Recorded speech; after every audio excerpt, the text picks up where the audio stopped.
അല്ല, പ്രധാനമന്ത്രിയെ ആർക്കും കാണാൻ പോകാം, ആവശ്യങ്ങൾ പറയാം, നിവേദനം നടത്താം. പക്ഷേ അത് സാധിക്കുന്നതിന് വേണ്ടിയോ ഭാവിയിലേക്കോ വേണ്ടി ഇന്ത്യ രാജ്യത്ത് മുസ്ലിങ്ങൾ സുരക്ഷിതരാണ് എന്ന് പ്രസ്താവന നടത്തിയത് അത് ശരിയല്ല. രാജ്യത്ത് ഒരുപാട് പ്രശ്നങ്ങളുണ്ട്. ഓരോ സംസ്ഥാനത്തും വ്യത്യസ്തമായ അനുഭവങ്ങളുണ്ട്.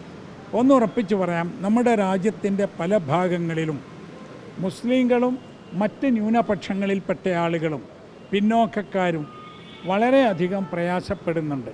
ഇപ്പോൾ 2 വർഷം മുമ്പ് മണിപ്പൂരിൽ ഉണ്ടായ കലാപത്തിൽ അവിടുത്തെ ക്രൈസ്തവ സഹോദരങ്ങളാണ് ഏറ്റവും കൂടുതൽ പ്രയാസപ്പെട്ടത്. അതിനുശേഷം അവിടത്തേക്കൊരു സമാധാന സംഘത്തോടൊപ്പം യാത്ര ചെയ്യാൻ എനിക്ക് അവസരമുണ്ടായിരുന്നു. അവിടെ ഒരുപാട് ആരാധനാലയങ്ങൾ, പ്രത്യേകിച്ച് ക്രൈസ്തവ ആരാധനാലയങ്ങൾ നശിപ്പിക്കപ്പെട്ടു പോയിട്ടുണ്ട്. മുസ്ലിങ്ങളെ സംബന്ധിച്ചിടത്തോളം എന്ന് നമുക്കറിയാം, ഇപ്പോൾ ആസാമിൽ മുഖ്യമന്ത്രി തന്നെയാണ് ബംഗാളി ഭാഷ സംസാരിക്കുന്ന ആളുകൾ അവർ മുസ്ലിങ്ങളാണ് എന്നതുകൊണ്ട് ഈ രാജ്യത്ത് നിന്ന്, നമ്മുടെ സംസ്ഥാനത്ത് നിന്ന് അവരെ പുറത്താക്കണമെന്ന് പറഞ്ഞത്. മുസ്ലിങ്ങളെ കണ്ട് നോക്കി പിടിച്ച് ആക്രമിക്കണമെന്ന് രാജ്യത്തെ പല ഭാഗത്തും ഭരണാധികാരികൾ, മന്ത്രിമാർ, മുഖ്യമന്ത്രിമാർ പറഞ്ഞുകൊണ്ടിരിക്കുന്നു. പള്ളികൾ തകർക്കപ്പെടുന്നു, വീടുകൾ തകർക്കപ്പെടുന്നു. ഇവിടെ അതുകൊണ്ട് തന്നെ നമ്മൾ സുരക്ഷിതരാണ് എന്ന് പറയുന്നത് ശരിയല്ല. സുരക്ഷിതരല്ല എന്ന് വേറെ എവിടെയെങ്കിലും ഇന്ത്യക്കെതിരെ പ്രചാരണം നടത്താനുമല്ല. നമുക്ക് സുരക്ഷിതത്വക്കുറവുണ്ടാകുമ്പോഴേ അത് പരിഹരിക്കണമെന്നാണ് നമ്മൾ പറയേണ്ടത്. അത് പരസ്യമായി നമ്മൾ പറയണം, ബന്ധപ്പെട്ടവരുടെ ശ്രദ്ധയിൽപ്പെടുത്തുകയും വേണം. ഇന്ത്യയിലെ മുസ്ലിങ്ങളുടെ ജീവിത നിലവാരത്തെക്കുറിച്ച് പഠനം നടത്താനാണ് സച്ചാർ കമ്മിറ്റി നിയോഗിക്കപ്പെട്ടത്. ആ സച്ചാർ കമ്മിറ്റി വർഷങ്ങളോളം പഠനം നടത്തിയിട്ട് സർക്കാരിന് നൽകിയ റിപ്പോർട്ടുണ്ട്. ആ റിപ്പോർട്ടിൽ മുസ്ലിങ്ങൾ വളരെ പിന്നോക്കമാണെന്നും അവർക്ക് വിദ്യാഭ്യാസ രംഗത്തും തൊഴിൽ രംഗത്തും ഇനിയും കൂടുതൽ സ്പെഷ്യൽ ആനുകൂല്യങ്ങൾ ഉണ്ടാക്കണമെന്നും ഒക്കെ പറഞ്ഞിട്ടുണ്ട്. ചില സംസ്ഥാനങ്ങളിൽ കുറച്ചൊക്കെ നടന്നു എന്നല്ലാതെ ഇന്ത്യ മൊത്തത്തിൽ നോക്കുമ്പോഴേ ആ റിപ്പോർട്ട് ഫലപ്രദമായില്ല, നടപ്പിലാക്കിയില്ല. ഇപ്പം മൗലാന ആസാദ് ഫൗണ്ടേഷൻ എന്ന ഒരു സ്ഥാപനമുണ്ട് സർക്കാരിൻ്റെ മേൽനോട്ടത്തിൽ. അതിൻ്റെ കീഴിൽ എല്ലാ ന്യൂനപക്ഷങ്ങൾക്കും വിദ്യാഭ്യാസ രംഗത്ത് പല സഹായങ്ങളും പറഞ്ഞിട്ടുണ്ട്. അതിൽ വിദ്യാഭ്യാസ സ്ഥാപനങ്ങൾ ഉണ്ടാക്കാൻ ഫണ്ടുണ്ട്, സ്കോളർഷിപ്പുകളുണ്ട് കുട്ടികൾക്ക്. അതൊന്നും തന്നെ ഇപ്പോൾ വേണ്ട വിധമില്ല എന്നത് നമ്മുടെ MP-മാർ പാർലമെൻറ്റിൽ പറഞ്ഞതാണ്, കണക്ക് വെച്ച് പറഞ്ഞതാണ്. എന്നിട്ട് ഇവിടെ ന്യൂനപക്ഷങ്ങൾ, പ്രത്യേകിച്ച് മുസ്ലിങ്ങൾ സുരക്ഷിതരാണ് എന്ന് പറയുന്നത് വസ്തുതാവിരുദ്ധമാണ് എന്നത് ഉറപ്പാണ്. അത് MP-മാർ പറയുന്നു, ഓരോ സംസ്ഥാനത്തെയും MLA-മാർ പറയുന്നു ഇത് മുസ്ലിങ്ങൾക്ക് പ്രശ്നമുണ്ട്, ക്രിസ്ത്യാനികൾക്ക് പ്രശ്നമുണ്ട്, ആദിവാസികൾക്ക് പ്രശ്നമുണ്ട്.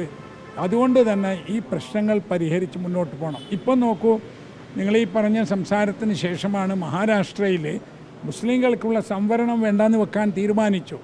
സംവരണം എന്ന് പറയുന്നത് രാജ്യത്ത് പിന്നോക്കമായി പോയ ആളുകളെ ഉയർത്തിക്കൊണ്ട് വന്ന് മെയിൻ സ്ട്രീമിൽ എത്തിക്കാനുള്ള ഭരണഘടനാപരമായൊരു സംവിധാനമാണ്. അത് അംബേദ്കറിൻ്റെ നേതൃത്വത്തിലാണ് ഭരണഘടന ഉണ്ടാക്കിയത്. അംബേദ്കർ ദളിത് വിഭാഗത്തിൽപ്പെട്ട, പിന്നോക്ക വിഭാഗത്തിൽപ്പെട്ട ഒരു വലിയ മനുഷ്യനായിരുന്നു. അന്ന് ആ ഭരണഘടന ഉണ്ടാക്കുന്ന കമ്മിറ്റിയിൽ എല്ലാ വിഭാഗത്തിൽപ്പെട്ട ആളുകളുണ്ടായിരുന്നു, പുരുഷന്മാരും സ്ത്രീകളും ഉണ്ടായിരുന്നു. അന്ന് ഖായിദെ മില്ലത്ത് ഇസ്മായിൽ സാഹിബ് അതിൽ അംഗമായിരുന്നു. അദ്ദേഹം പറഞ്ഞിട്ടുണ്ട്, മുസ്ലിങ്ങളുടെ പ്രശ്നങ്ങൾ പ്രത്യേകം പറഞ്ഞിട്ടുണ്ട്, പിന്നോക്ക വിഭാഗങ്ങളുടെ ഇത് പറഞ്ഞിട്ടുണ്ട്, അതുപോലെ തന്നെ മൈനോറിറ്റിയുടെ, ന്യൂനപക്ഷങ്ങളുടെ കാര്യങ്ങൾ പറഞ്ഞിട്ടുണ്ട്. എല്ലാവർക്കും തുല്യ അവകാശം നൽകുന്ന വിധത്തിലാണ് ഭരണഘടന രൂപപ്പെടുത്തിയിട്ടുള്ളത്. ഈ ഭരണഘടന പാലിച്ചുകൊണ്ട് പോവുകയാണെങ്കിൽ നമ്മളെല്ലാവരും സുരക്ഷിതരാണ് എന്നത് ഉറപ്പാണ്. നമുക്കുള്ളൊരു ധൈര്യവും ആശ്വാസവും നമുക്ക് ഇതെല്ലാം കാത്തു സൂക്ഷിക്കുന്ന ഒരു ഭരണഘടനയുണ്ട് എന്നതാണ്. പക്ഷേ ഭരണഘടനയുടെ സ്പിരിറ്റിനെതിരിൽ ഭരണകൂടം പ്രവർത്തിച്ചാൽ, ഗവൺമെൻറ് മിഷനറി പ്രവർത്തിച്ചാൽ അത് ശ്രദ്ധയിൽപ്പെടുത്തുക എന്നതാണ് നമ്മുടെ ബാധ്യത. അല്ല, അതിനെക്കുറിച്ച് ഞാനൊന്നും പറയില്ല. കാരണം ഓരോ രാഷ്ട്രീയ പാർട്ടികളും എങ്ങനെയാണ് പ്രതിഷേധിക്കേണ്ടത്, ഒരു പ്രതിഷേധത്തിൻ്റെ ഫലം എന്താകും എന്നതൊക്കെ നോക്കിയിട്ടാണ് തീരുമാനിക്കുന്നത്. അപ്പോൾ ഓരോ രാഷ്ട്രീയ പാർട്ടിയും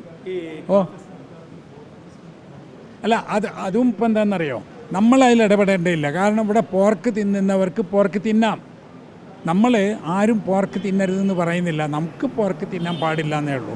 അപ്പോൾ പോർക്ക് ഫീസ്റ്റ് അതെ അതിൻ്റെ ഒരു ഫീസ്റ്റ് നടത്തുകയാണെങ്കിലും ബീഫിൻ്റെ ഒരു ഫീസ്റ്റ് നടത്തുകയാണെങ്കിൽ അതൊന്നും വിഷയാധിഷ്ഠിതമല്ല എന്നാണ് എനിക്ക് പറയാനുള്ളത്. കാന്തപ്രസാദ് ഡൽഹിയിൽ പോയിട്ട് ഇന്ത്യയിലെ മുസ്ലിം ജനത സുരക്ഷിതരാന്ന് പറഞ്ഞല്ലോ, അത് യഥാർത്ഥത്തിൽ കേരളത്തിലെ സാഹചര്യം വെച്ച് പറഞ്ഞു പോയതാണോ?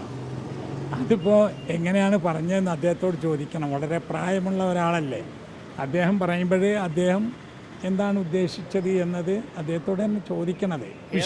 പിന്നെ വിശദീകരണമൊന്നും വന്നതുമില്ല. കേരളത്തിൽ മുസ്ലിം ജനത സുരക്ഷിതരാണല്ലോ. അതെ, അത് ആപേക്ഷികമായി മെച്ചമാണ് കേരളത്തിൽ സുരക്ഷിതരാണ്. പക്ഷേ പിന്നെയും പ്രശ്നങ്ങൾ ഓരോന്ന് വരുമ്പോൾ അത് പരിഹരിച്ചു വരുന്നിടത്ത് വേഗത കൂട്ടണം എന്നുള്ളതാണ്. നമ്മളിപ്പോൾ എല്ലാ വിഷയത്തിലും മുസ്ലിങ്ങളുടെ അങ്ങനെ പറയേണ്ടതുമില്ല. കാരണം എല്ലാവർക്കും സുരക്ഷിതം വേണം, എല്ലാവർക്കും വികസനം വേണം എന്നതാണല്ലോ നമ്മുടെ ഒരു ഇതായി വരേണ്ടത്.